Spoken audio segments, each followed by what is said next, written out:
अस्सलाम वालेकुम स्टूडेंट्स। आज जो टॉपिक हम स्टार्ट करेंगे दैट इज़ गैस एक्सचेंज।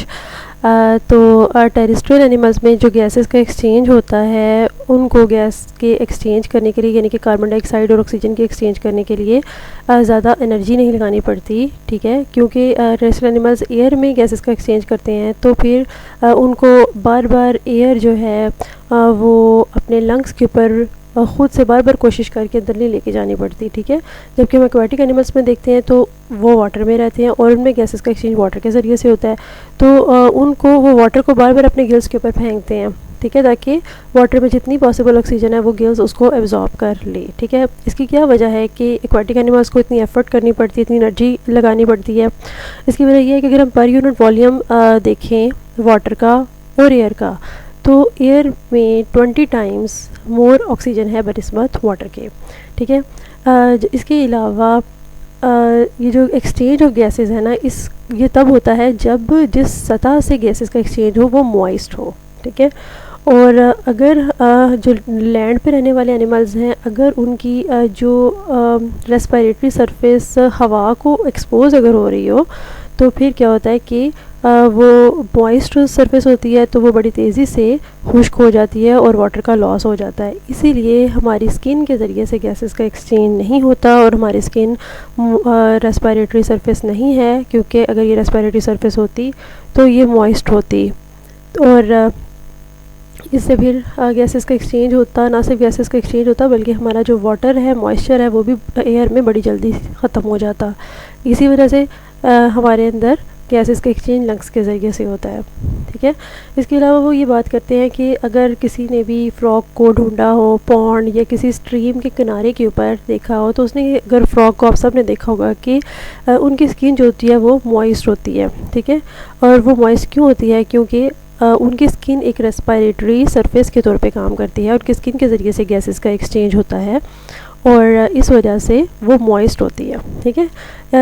एक और इम्पॉर्टेंट बात ये है कि एम्फीबियन की स्किन जो होती है ना, उसके बिल्कुल नीचे कैपिलरीज़ का बेड होता है, यानी कि बहुत ज़्यादा कैपिलरीज़ होती है, जो कि आपको इस पिक्चर से विजिबल हो जाएगा। ये देखिए स्टूडेंट्स, यहाँ पर ये एम्फीबियन की स्किन इन्होंने दिखाई है, इसकी एपिडर्मिस है, उसके बिल्कुल नीचे आपको कैपिलरी बेड नज़र आ रहा है, ठीक है, richly supplied with capillary beds. इसकी वजह से गैसेस का एक्सचेंज की स्किन के ज़रिए से ही हो रहा है और जो स्किन के ज़रिए से गैसेस का एक्सचेंज होता है इसे हम कहते हैं क्यूटेनियस रेस्पिरेशन, ठीक है। तो क्यूटेनियस रेस्पिरेशन इनके अंदर बेसिकली दो वजूहात की वजह से होती है। एक तो ये कि इनकी सरफेस मॉइस्ट होती है, इनकी स्किन मॉइस्ट होती है। दूसरा, इनकी स्किन रिचली सप्लाइड है कैपिलरी बेड्स की वजह से, ठीक है। मॉइस्चर होने की वजह से और कैपिलरी बेड्स होने की वजह से इनकी स्किन बहुत फंक्शन कर सकती है एज अ रेस्पिरेटरी ऑर्गन, ठीक है। तो गैसेस एक्सचेंज जो स्किन के ज़रिए से होता है इसे हम कहते हैं क्यूटेनियस रेस्पिरेशन। और क्यूटेनियस रेस्पिरेशन फ्रॉग की अगर हम बात करें तो वो वाटर में भी करता है स्किन के ज़रिए से गैसेस का एक्सचेंज और लैंड पे भी करता है, ठीक है। और क्यूटेनियस रेस्पिरेशन की वजह से ही फ्रॉग अपनी सर्दियों में जब ये हाइबरनेट कर जाता है तो ये मड में अंदर रहता है, ठीक है।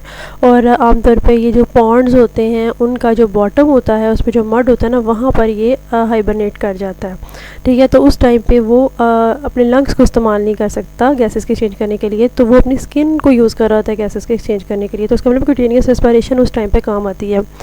सैलमेंडर्स में 30 से 90% गैसेस का एक्सचेंज स्किन के ज़रिए से होता है। इसके अलावा गैसेस का एक्सचेंज ना सिर्फ क्यूटेनियस रेस्पिरेशन के ज़रिए से होता है बल्कि बकोफिरेंजियल रेस्पिरेशन के ज़रिए से होता है। ये सेकंड मेथड है रेस्पिरेशन का, इसको बकोफिरेंजियल रेस्पिरेशन कहते हैं। और ये 1 to 7% of total gaseous exchange होती है, यानी कि जितना भी वो गैसेस का एक्सचेंज करते हैं उसमें से सिर्फ 1 to 7% इस तरीके से रेस्पिरेशन की जाती है और इसको डिटेल में भी हम पिक्चर में स्टडी करते हैं। तो इसके अलावा बहुत सारे एम्फीबियंस होते हैं, उनके पास लंग्स होते हैं, सवाई प्लेथोडोंटिड सैलमेंडर मैंने बताया था ये लंग लेस सैलमेंडर्स होती हैं, ठीक है। लंग ऑफ द सैलमेंडर्स होते हैं वो सिंपल सैक्स होते हैं, सिंपल सैक के तौर पे होते हैं इनके सैलमेंडर्स के। लेकिन जो एन्यूरेंस के लंग्स होते हैं वो ज़रा सब डिवाइडेड होते हैं, उनके अंदर शाखें होती हैं, उनकी ब्रांचेस होती हैं ताकि सरफेस एरिया बढ़ जाए गैसेस के एक्सचेंज के लिए। तो ये आप इस पिक में देख लें, आपकी बुक में ये पिक दी हुई है कि ये देखें, इस लंग में अगर आप देखें तो यहाँ पर ये लंग है और ये देखें ये सब डिवाइडेड है ताकि रेस्पिरेटरी सरफेस एरिया बढ़ जाए और गैसेस का एक्सचेंज ज़्यादा एफिशिएंटली हो। इसके अलावा हमारे पास पल्मोनरी वेंटिलेशन यानी कि लंग के ज़रिए से वेंटिलेशन जो होती है वो बक्कल पम्प मैकेनिज़्म के ज़रिए से होती है, ठीक है।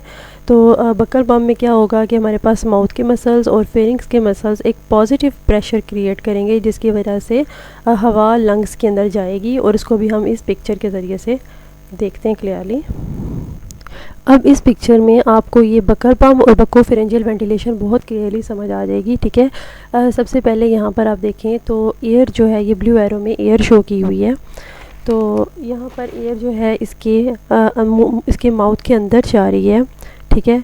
और इस टाइम इसकी जो रेस्पिरेटरी ट्रैक्ट है यानी कि जो सांस लेने का रास्ता है उसकी ओपनिंग है ग्लोटिस, वो इस टाइम क्लोज़ हुई हुई है, ठीक है। और हवा जो है वो इसके माउथ के अंदर जा रही है, जिसकी वजह से फ्लोर ऑफ द माउथ जो है यानी कि माउथ का जो निचला हिस्सा है वो थोड़ा सा नीचे हो गया है, लोअर हो गया है, ठीक है। और एयर इसकी माउथ कैविटी में भर गई है, ठीक है। एंड देन आप पिक्चर सी में देखेंगे तो अब यहाँ पर ग्लोटिस जो इसकी रेस्पिरेटरी ट्रैक की ओपनिंग है वो ओपन हो गई है, और लंग्स की जो इलास्टिसिटी है यानी कि लंग्स के अंदर ये एबिलिटी होती है ना कंट्रैक्ट, मतलब यानी कि ये सिकुड़ भी सकता है, फैल भी सकता है। इस टाइम ये क्या करेंगे लंग्स कि वो सिकुड़ जाएंगे, ठीक है ना। और साथ ही साथ ना सिर्फ लंग्स अपनी इलास्टिसिटी की वजह से सिकुड़ेंगे, बल्कि उसके आसपास के जो मसल्स हैं वो भी बॉडी वॉल के मसल्स वो भी फोर्स करेंगे कि एयर जो है वो लंग से बाहर निकल जाए। एयर जो है वो लंग से फिर अब बाहर निकल गई है और इस ओपनिंग के ज़रिए से अब बाहर निकल गई, ठीक है। और अब ये एयर जो है वो उस एयर के ऊपर से गुजर के जा रही है जो कि माउथ कैविटी में, पहले आपने देखा था ना, पहले ये एयर अंदर एंटर हुई थी तो वो एयर यहाँ पर ऑलरेडी मौजूद है, लेकिन इसी टाइम पे अब ये सारे लंग्स के अंदर से जो एयर है वो उसके ऊपर से गुजरी है, वो पहले वाली एयर ऑलरेडी नीचे मौजूद है, ठीक है। उसके बाद क्या होता है कि नेयर्स भी क्लोज़ हो जाते हैं और इसके अलावा माउथ भी क्लोज़ हो जाता है, ठीक है। अब वहाँ पर क्या होगा कि जो माउथ का फ्लोर है वो थोड़ा सा ऊपर की तरफ होगा, यानी कि नीचे से ऊपर जाएगा, ठीक है। और अब एयर जो है वो जो भी माउथ कैविटी में बनी हुई थी वो सारी की सारी लंग्स में चली जाएगी, क्योंकि पिछले में आपने देखा था कि एयर लंग्स से निकल गई थी, अब जो एयर इसमें मौजूद है वो लंग्स के अंदर चली जाएगी, ठीक है। और यहाँ पर लंग्स थोड़े से एक्सपैंड हो रहे हैं, इसलिए एरोज़ बाहर की तरफ दिखा रहे हैं, ठीक है। उसके बाद नेक्स्ट ई पिक्चर में अगर आप देखें तो अब यहाँ पर ग्लोटिस क्लोज़ हो गया है, और अब यहाँ पर इसकी जो फ्लोर ऑफ द माउथ है वो ऊपर नीचे हल्की हल्की हो रही है, ऑसिलेशंस हो रही हैं फ्लोर ऑफ माउथ में, जिसकी वजह से माउथ कैविटी में गैसेस का एक्सचेंज हो रहा है। यहाँ पर बक्कोफेरेंजियल रेस्पिरेशन इस जगह पर हो रही है, ठीक है। जबकि बक्कल पंप जो है यानी कि जिसमें लंग्स इन्वॉल्व थे वो आपने पहले देखा सारे में, और बक्कोफेरेंजियल जो है वो यहाँ पर नज़र आ रही है आपको रेस्पिरेशन, ठीक है स्टूडेंट्स। तो जब इस स्टेप के बाद में देन यही प्रोसेस सारा रिपीट होता है, देन ई के बाद दोबारा से बी वाला स्टेप आ जाता है, और इस तरीके से ये रेस्पिरेशन का प्रोसेस होता है।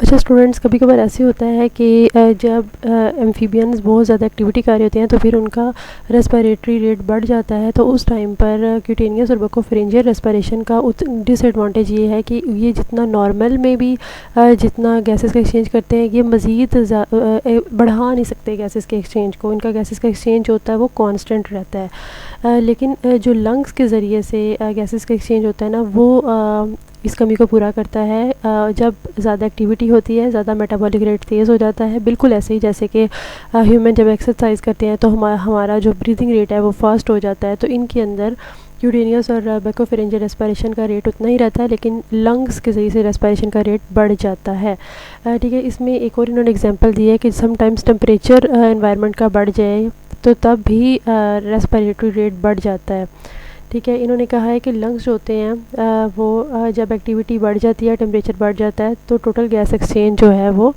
ज़्यादा करेंगे।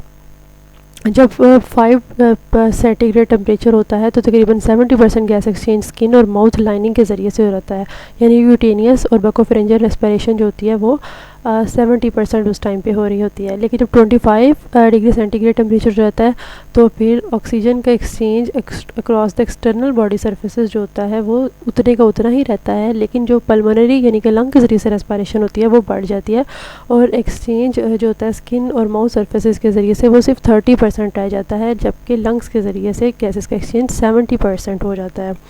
उसके बाद इन्होंने कहा है कि एम्फीबियन का लार्वा और कुछ एडल्ट्स एम्फीबियन जो होते हैं वो एक्सटर्नल गिल्स के ज़रिए से रेस्पायर करते हैं। अभी हम एक्सटर्नल गिल्स को देख लेते हैं। यहाँ पर आप ये देखें कि ये लार्वे हैं हमारे पास और इनमें ये एक्सटर्नल गिल मौजूद है।